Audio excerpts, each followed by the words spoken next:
अव्यय, संबंध बोधक, समुच्चय बोधक, विस्मयादि बोधक तथा निपात। कुत्ता घर के भीतर घुस गया। नदी के किनारे साधु की झोपड़ी है। बच्चों, यहाँ वाक्य संख्या 1 कुत्ता घर के भीतर घुस गया में के भीतर शब्द कुत्ते का संबंध घर के साथ प्रकट कर रहा है। इसी प्रकार वाक्य संख्या 2 नदी के किनारे साधु की झोपड़ी है, इसमें के किनारे शब्द साधु की झोपड़ी का संबंध नदी के साथ प्रकट कर रहा है। ये संबंध बोधक शब्द हैं। अब आप समझ गए होंगे कि जो अव्यय शब्द संज्ञा या सर्वनाम शब्दों के साथ आकर उनका संबंध वाक्य के अन्य शब्दों के साथ प्रकट करती हैं, उन्हें संबंध बोधक कहते हैं। बच्चों, हिंदी में 2 प्रकार के संबंध बोधक शब्दों का प्रयोग किया जाता है।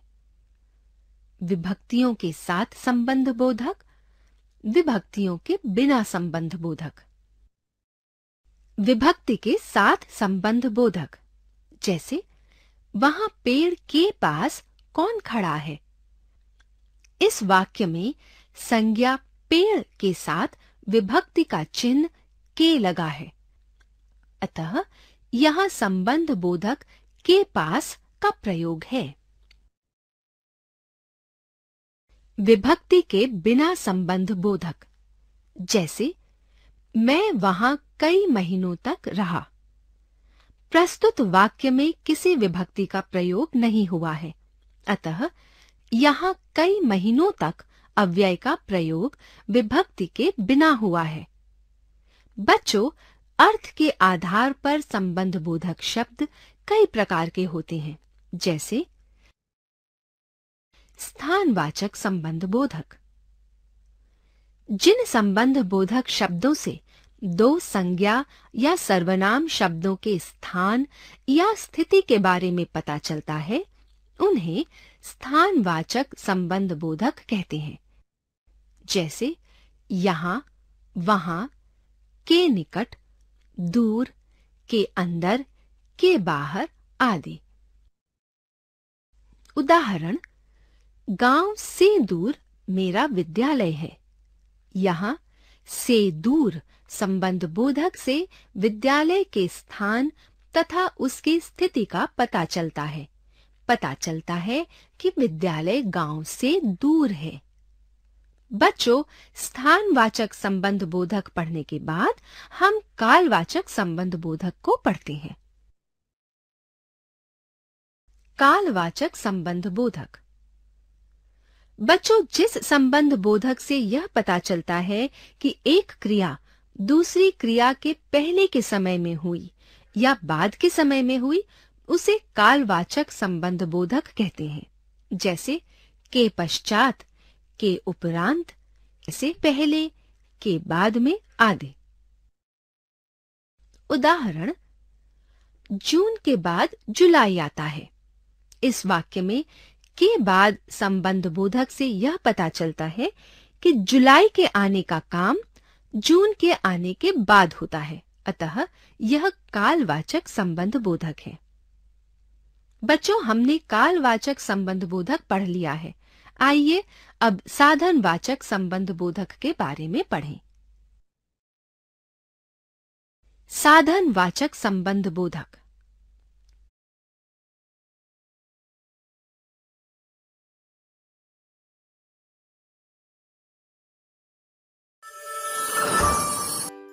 मुझे सबसे ज़्यादा अच्छी लगती हैं बायो की क्लासेस। जो बॉडी के पार्ट्स हम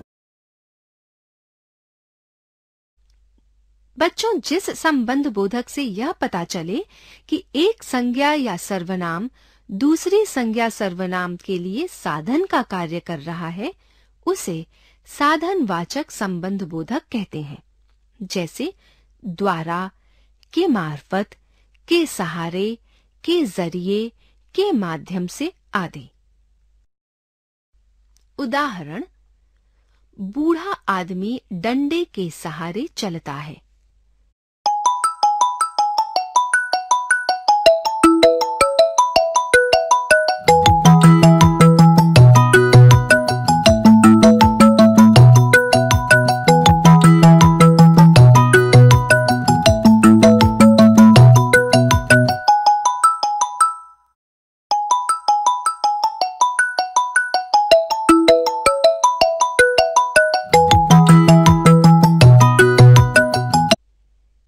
इस वाक्य में के सहारे संबंध बोधक से यह पता चलता है कि इस वाक्य में डंडा बूढ़े आदमी के लिए साधन का कार्य कर रहा है, अतः यह साधनवाचक संबंध बोधक है। बच्चों, अब आपने साधनवाचक संबंध बोधक भी पढ़ लिया। आइए अब दिशावाचक संबंध बोधक पढ़ते हैं। दिशावाचक संबंध बोधक। बच्चों, जिस संबंध बोधक द्वारा यह पता चलता है कि एक संज्ञा या सर्वनाम दूसरी संज्ञा या सर्वनाम की किस दिशा में है, उसे दिशावाचक संबंध बोधक कहते हैं। जैसे के आसपास, के सामने, की ओर, की तरफ आदि। उदाहरण, घर के आगे मंदिर है। इस वाक्य में के आगे संबंध बोधक से यह पता चलता है कि मंदिर घर के आगे की दिशा में है, अतः यह दिशावाचक संबंध बोधक है। बच्चों, दिशावाचक संबंध बोधक के बाद अब आप समतावाचक संबंध बोधक को समझिए। समतावाचक संबंध बोधक। जिस संबंध बोधक से यह पता चले कि एक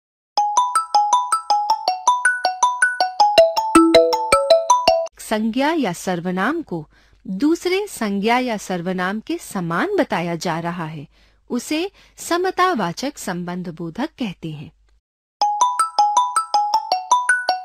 जैसे के समान, के बराबर, की तरह, की भांति आदि। उदाहरण, अभिमन्यु अर्जुन की भांति वीर था। इस वाक्य में की भांति संबंध बोधक से यह पता चलता है कि अभिमन्यु अर्जुन के समान ही वीर था, अतः यह समतावाचक संबंध बोधक है। बच्चों, समतावाचक संबंध बोधक के समान ही तुलनावाचक संबंध बोधक होता है। आइए इसे पढ़ते हैं। तुलनावाचक संबंध बोधक। बच्चों, जिस संबंध बोधक से यह पता चलता है कि एक संज्ञा या सर्वनाम को दूसरी संज्ञा या सर्वनाम से अच्छा या खराब बताया जा रहा है, उसे तुलनावाचक संबंध बोधक कहते हैं। जैसे की अपेक्षा, के बजाय, की तुलना में आदि। उदाहरण, शेखर की अपेक्षा मयंक अधिक चतुर है। इस वाक्य में की अपेक्षा संबंध बोधक से यह पता चलता है कि मयंक शेखर से अधिक चतुर है, अतः यह तुलनावाचक संबंध बोधक है। बच्चों, आपने तुलनावाचक संबंध बोधक तो पढ़ लिया, अब संगवाचक संबंध बोधक पढ़िए। संगवाचक संबंध बोधक।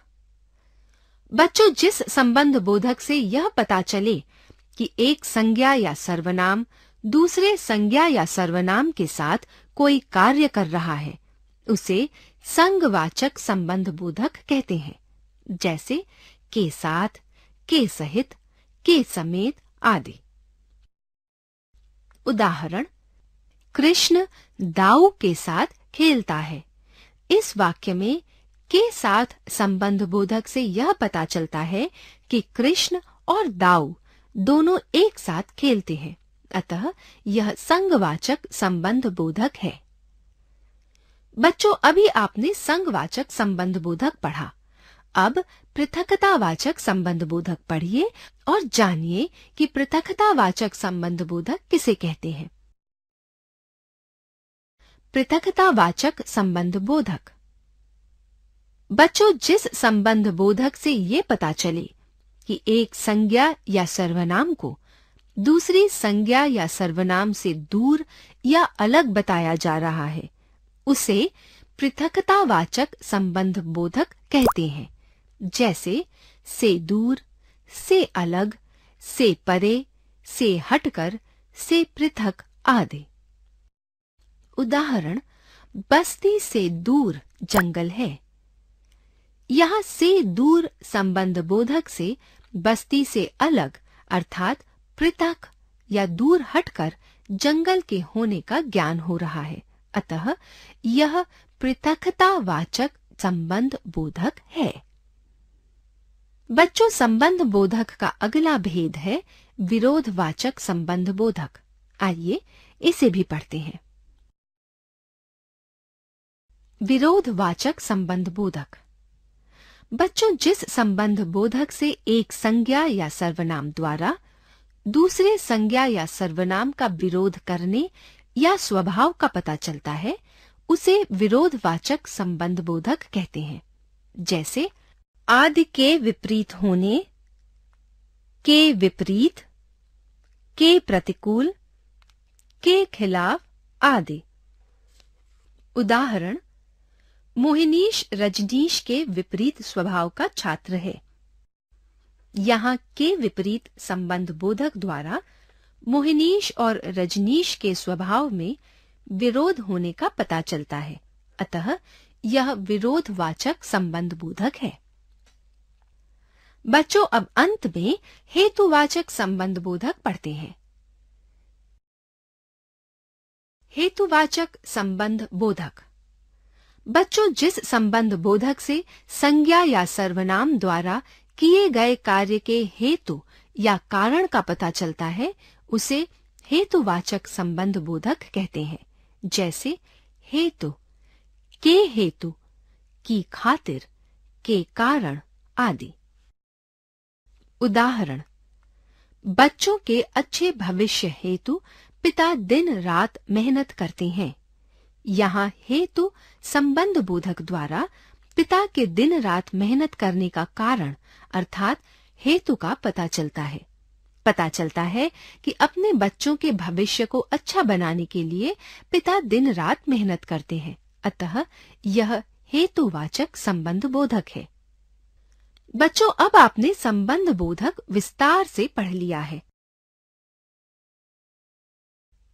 समुच्चय बोधक।